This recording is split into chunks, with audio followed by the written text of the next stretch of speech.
அப்போ ஏந்து பார்த்தா எங்கள் அம்மா இருக்க மாட்டாங்க. எங்கள் அம்மா எங்கே போயிருப்பாங்கன்னா, இப்போ இருக்கிறாங்களே ஆயா, கடை ஆயா, குப்பை எடுத்துன்னு போயிருப்பாங்க. எங்கள் மணியாம்பாரில் போய் குப்பை கொட்டு வரத்துக்கு.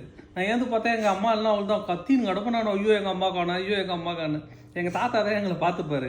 அவர் என்ன சொல்கிறது, ஊரில் இல்லாத அம்மா கண்டுபிடிச்சிட்டான். அவங்க அம்மா காணுமா, அவங்க அம்மா காணும், குப்பை கொட்டை போய்க்கிறா வரப்போ அப்படின்னு எங்கள் தாத்தா வந்து என்கிட்ட சொல்லுவார். நான் எங்கள் அம்மா வர வரைக்கும் நான் இருந்தா இருப்பேன். போகிறவங்க வரவங்க எல்லாம் சொல்லியிருப்பாங்க, உங்கள் அம்மா குப்பை தாண்டா கொட்டை போயிருக்காங்க, வந்துருவாங்கடா நான் கேட்கவே மாட்டேன், அழுதுகினே இருப்பேன். அப்போ ஆரம்பிச்சது தான் நான் அழறதுக்கு. அன்னிலேருந்து சின்ன வயசில் எனக்கு கருத்து தெரிஞ்ச வரைக்கும் நான் டெய்லியும் எழுந்துருப்பேன். எதுக்குன்னா ஒரு விஷயத்துக்கு. இப்போ எப்படின்னா, யூரின் போய்ட்டு வாடானா அது கூட அழுவேன். சாப்பாடு போய் சாப்பிட்றா அதுக்கு அழுவேன். நம்ம அழுது அழுது அழுது பழகி அது எல்லாத்துக்குமே நம்மளுக்கு அழுகையாக வந்து போச்சு. எங்கள் வீட்டில் எல்லாம் என்னை பார்த்ததுமே என்ன தெரியுமா சொல்லுவாங்க, எதுக்கு எடுத்தாலும் அழுவான்னுவாங்க. என்னை பார்த்தாலுமே இப்படியே சொல்லி சொல்லி ஒரு நாள் என்ன பண்ணார் எங்கள் அண்ணன், ஒன்றுமே நடக்காத விஷயம், நான் எதுக்கு அழுதம் பாரு சொல்லிட்டாரு, நீ என்னைக்கு தான் அழலை, ஒரு நாள் அழலைன்னு சொல்லு நீ அப்படின்னாரு.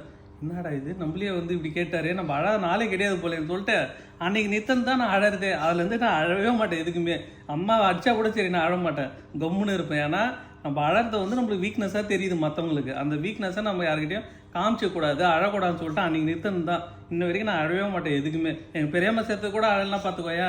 எங்கள் அம்மா என்னை கட்டி பிடிச்சின்னா அழுதாங்க, என்னடா இது பெரியம்மா சேர்த்துட்டாங்க இப்படி கல் மாதிரி நிற்கிறேடான்னாங்க. பார்க்கில் கூட நாளைக்கு என்ன தெரியுமா சொல்லுவாங்க, இந்த பையனா எல்லாத்துக்கும் அழுவாண்டா அப்படின்னு சொல்லுவாங்க. புரியுதா நிருப்பேன்? உனக்கு என்ன இப்போ 7 வயசு ஆகுது. எனக்கு தெரிஞ்சு கருத்து தெரிஞ்சு நான் ஒரு 7-8 வயசில் நிறுத்திருப்பேன், இல்லை ஒரு 10 வயசு கூட வச்சுக்கோயா. அதுலேருந்து அழகே விட்டேன். எங்கள் அம்மாவே விட்டுட்டு போனாலும் சரி நான் அழ மாட்டேன், வீட்டில் தான் உட்காந்துருப்பேன் கம்முன்னு. அது மாதிரி ஆகிட்டேன் நான். ஏன்னா நம்ம மனசை வந்து நாமளே திடப்படுத்திக்கணும். எதுனா இருந்தாலும் சரி நம்மளால் முடியாத ஒன்றும் கிடையாது, நான் பார்த்துக்கலாம். ஸ்கூலுக்கு போனேன், ஐயோ ஸ்கூலுக்கு போக மாட்டேன், சாப்பிட்றா ஐயோ சாப்பிட மாட்டேன், பால் குடுறா சாப்பிடும், எல்லாத்துக்கும் அழக்கூடாதுடா. ஏதாவது ஒரு சின்ன விஷயம் முடியல நம்மளால தாங்கிக்க முடியல, அதுக்கு தான் அழணும். சரியா? எல்லாத்துக்கும் அழக்கூடாது தாங்க, புரியுதா? இதுக்கப்புறம் மாற்றிக்கணும். இன்னிலேருந்து நான் வந்து கவுண்ட் பண்ணுவேன். நிருபணி என்னைக்கு அழலையோ அன்றைக்கி ஒரு சாக்லேட் நிருபனுக்கு. சரியா?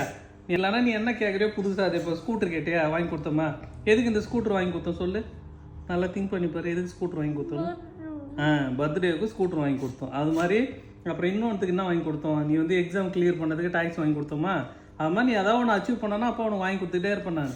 இப்போ ஒரு வாரம் அழாமல் இருந்தானா 1 வீக்குக்கு அவனுக்கு ஒரு கிஃப்ட் இருக்குது. சரியா தங்கம்? புரியுதா? இதுக்கப்புறம் வந்து எது நடந்தாலும் அழக்கூடாது.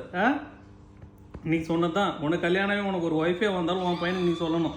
இது மாதிரி எங்கள் அப்பா எனக்கு சொன்ன கதை இது, அது அழ நான் நிப்பாட்டினேன். என்னைக்கு? ஜனவரி 22, 2026 அன்னிலேருந்து இது வரைக்கும் நான் அழலை நீ சொல்லணும் உன் பையனுக்கு. சரியா தங்கம்? சரி.